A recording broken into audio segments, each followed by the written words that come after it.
কঠোর শাস্তি ফিরাদকে। বাঁচতে ছুটল সোজা কালীঘাটে। এবার উঠ এলো পাহাড়ের নিচে। এবার ঠেলা সামলাক ফিরাদ হাকিম।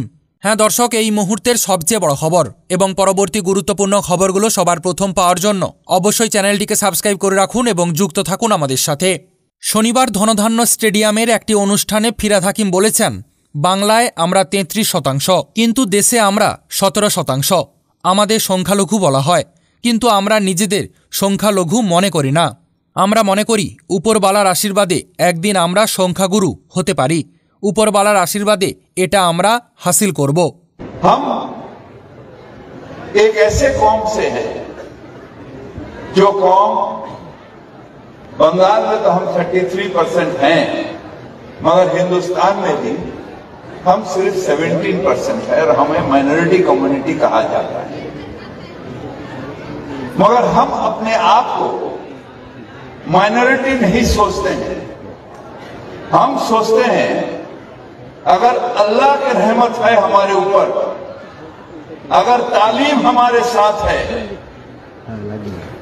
तो हम एक दिन मेजॉरिटी से भी मेजॉरिटी हो सकते हैं और हम अपने अल्लाह की ये मेहरबानी होगी जो हम अपने ताकत से ये हासिल करते हैं।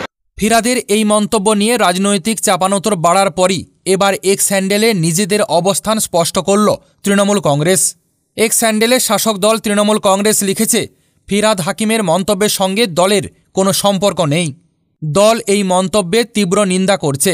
তার এই মন্তব্যের সঙ্গে দলের অবস্থান কিংবা মতাদর্শের কোনো সম্পর্ক নেই।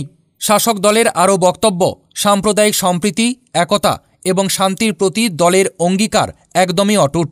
বাংলায় সামাজিক বন্ধনকে আঘাত করতে পারে এমন মন্তব্যের বিরুদ্ধে কঠোর ব্যবস্থা নেওয়া হবে। রাজনৈতিক মহলের একাংশ বলছে, রাজ্যের শাসক দল যে এই মন্তব্যকে কোনোভাবেই মেনে নিচ্ছে না তা স্পষ্ট করে দিল। একই সঙ্গে বিরোধীদের আক্রমণেরও জবাব দিল যে এই মন্তব্যের সঙ্গে সহমত নয় তৃণমূল কংগ্রেস।